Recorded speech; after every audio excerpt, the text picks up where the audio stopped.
KPBS On Demand is supported by Splatero, helping homeowners pay for home improvements by offering streamlined access to your home's equity with no additional monthly payments or new debt. Splatero provides a lump sum payment in exchange for a share of your home's future value. Pre-qualification available at splatero.com. Good morning. I'm Annika Colbert. It's Monday, March 15th. KPBS is looking back at the pandemic 1 year in. We'll have more on that next, but first, let's do the headlines. Starting today, people under age 65 with certain health conditions are eligible to get a COVID-19 vaccine. Those conditions include, but are not limited to, cancer, chronic kidney disease, chronic pulmonary disease, sickle cell, obesity, and Down syndrome. Healthcare providers will determine whether patients can get a vaccine, but there's still confusion about whether patients will need a doctor's note. Here's Long Beach physician Dr. Jeff Luther. Especially because a lot of people who qualify don't have a relationship with a physician or a medical practice, and they're would be left in the cold. If you think you're eligible, you should talk to your doctor or local health department to find out how to sign up. The Del Mar Fairgrounds Vaccination Superstation is set to reopen today after vaccine shortages closed it over the weekend. The state superintendent of public instruction says California schools are on a path to reopen next month. 200,000 educators in the state have received the vaccine. That's significant. Superintendent Tony Thurmond says it's considered a key number to be able to start phasing schools into reopening. He says many schools are scrambling to meet the state's goal of reopening by April 1st, while others are looking at reopening in mid-April. From KPBS, you're listening to San Diego News Now. Stay with me for more of the local news you need.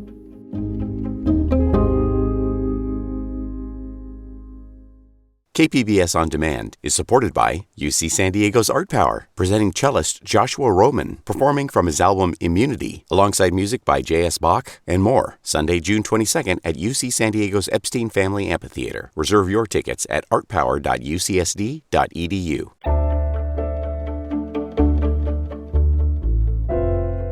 It's been just over a year since the pandemic was officially declared. Shortly thereafter, restrictions, shutdowns, and deaths soon followed in San Diego and around the country.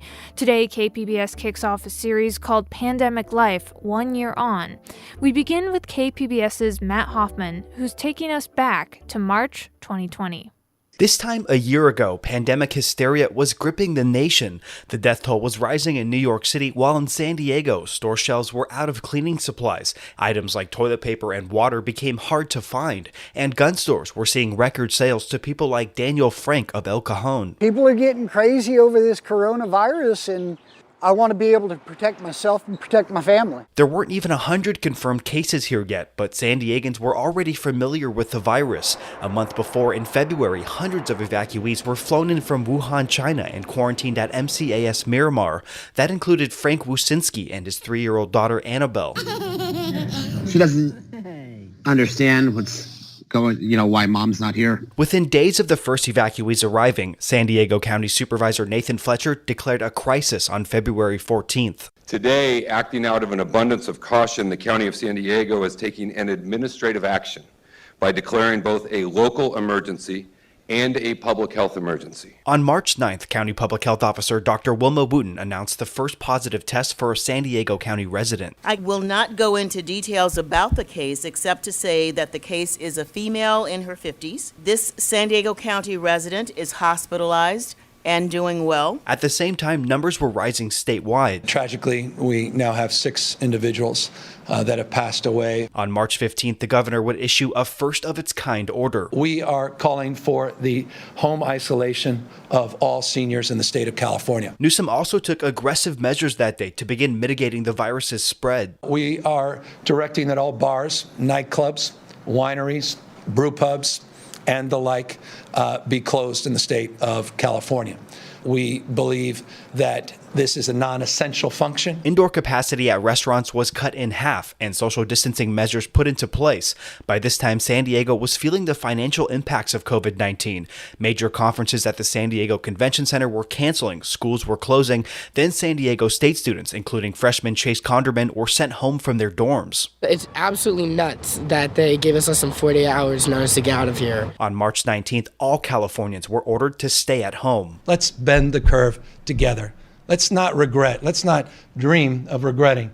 Go back, say, well, we coulda, woulda, shoulda. Then on March 22nd, the pandemic took a deadly turn here. We will be reporting our first death for the county of San Diego. The county's chief medical officer, Dr. Nick Yifantidis, had this message that day. Without alarming, but with dried-eyed realism, we are still in the eye of the storm, and we are asking you not to board up your windows, but to board up yourselves at home, please. A day after the first death, in response to crowds at beaches and parks, then San Diego Mayor Kevin Faulconer took action. Now I am directing City of San Diego staff to move forward with the closure of all parks, beaches, boardwalks, bays, city lakes, and trails. Face coverings were not required in San Diego County until a local order went into effect on May 1st. There are 64,000 Americans who have died in the last 2 months. The danger that's presented is real, and you can't reopen an economy if you don't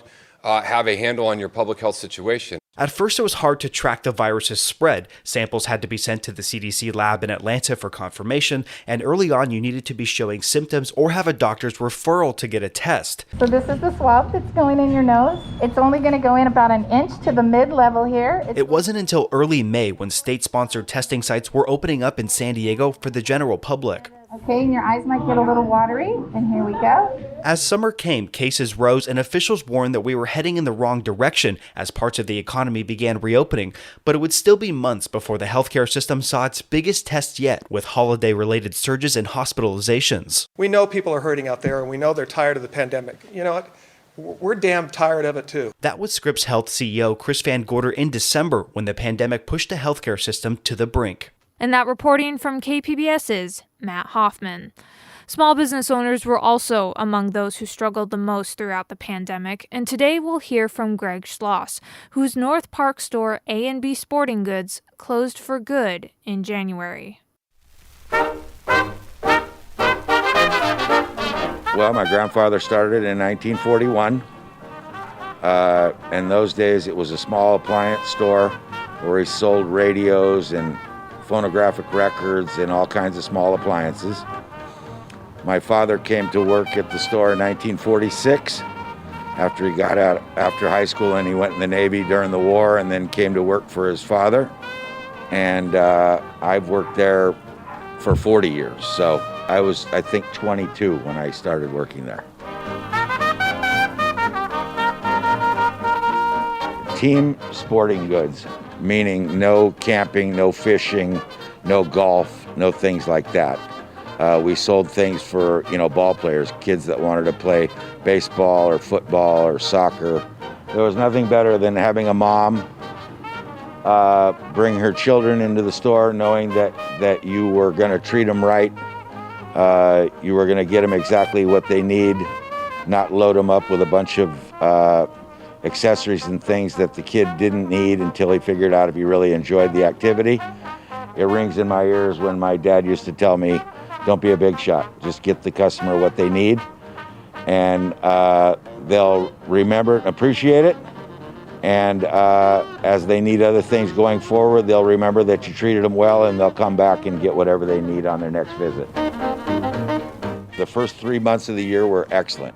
I was finally on my way to figuring out how to run the store as I needed to run it. And then the pandemic hit, and I knew I was in trouble immediately. The local Little League played one game and then canceled the rest of the season. All the high school sports were closed.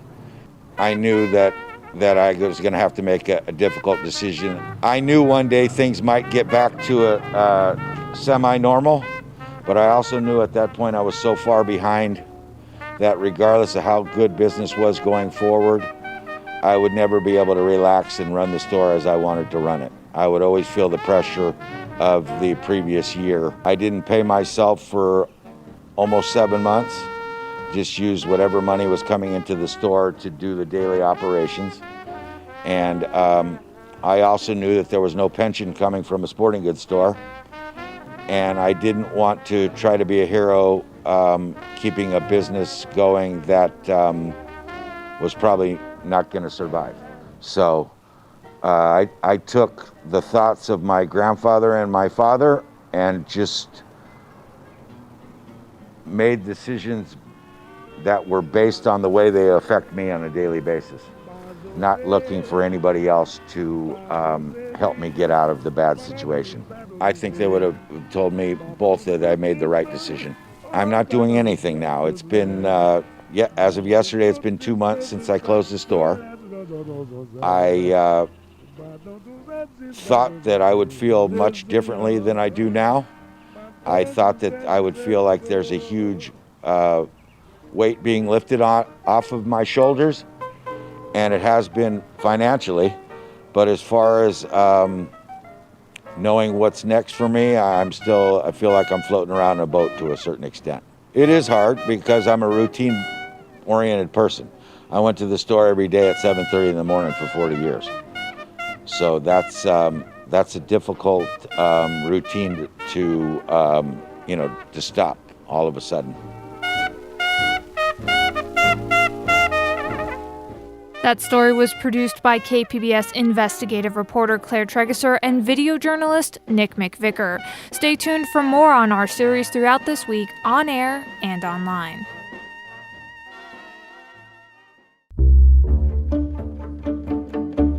Coming up, gun violence could become harder to study in California, and the homeless may be eligible to get health care under a new proposal. We'll have those stories and more up next after a quick break.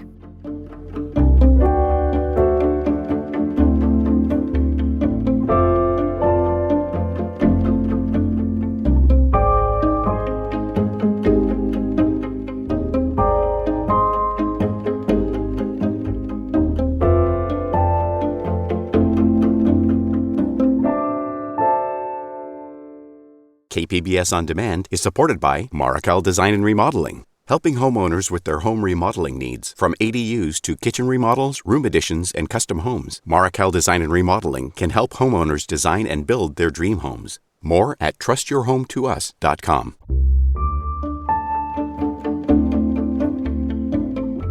Last week, we brought you crime stats showing how violent crime had risen in San Diego and in big cities like it across the nation.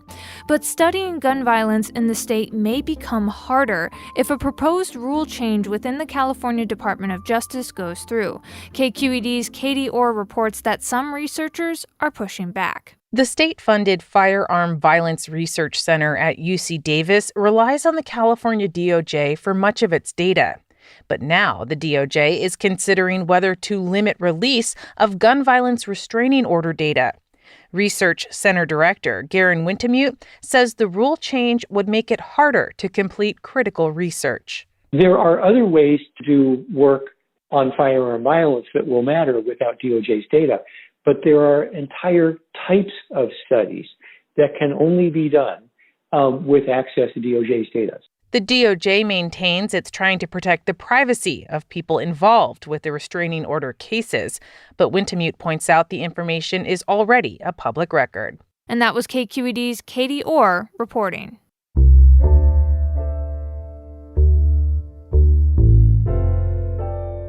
As San Diego prepares to move about 700 homeless individuals out of the convention center, a new bill is making its way through the state legislature to help people living on the streets and encampments. The bill would allow the state's unhoused population to get medical and behavioral health care.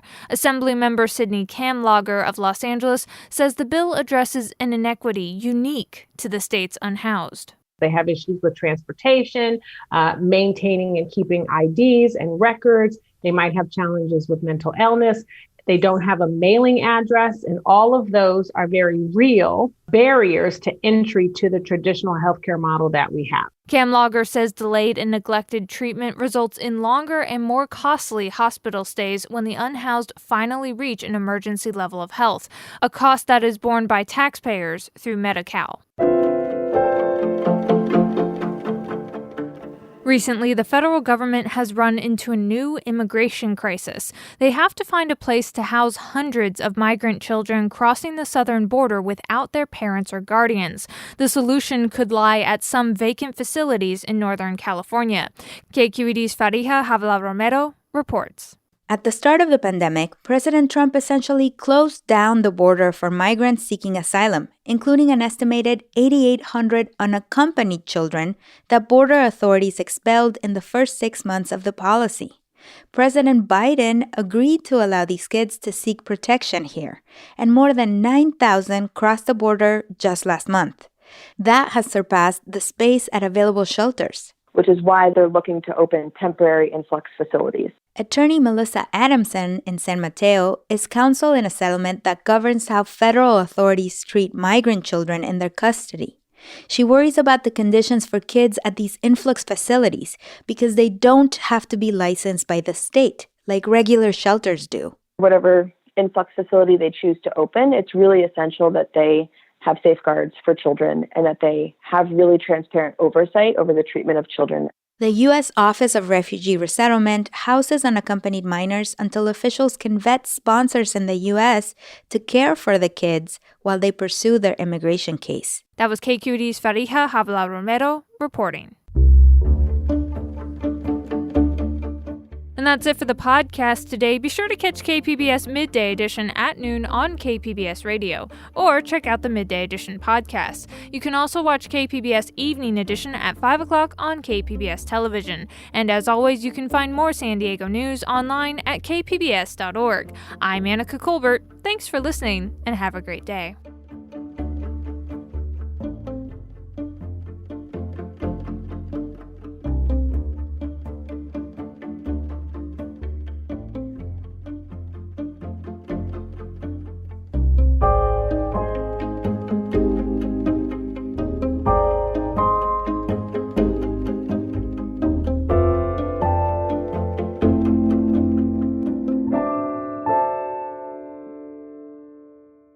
KPBS On Demand is supported by UC San Diego's Art Power, presenting cellist Joshua Roman, performing from his album Immunity, alongside music by J.S. Bach and more, Sunday, June 22nd at UC San Diego's Epstein Family Amphitheater. Reserve your tickets at artpower.ucsd.edu.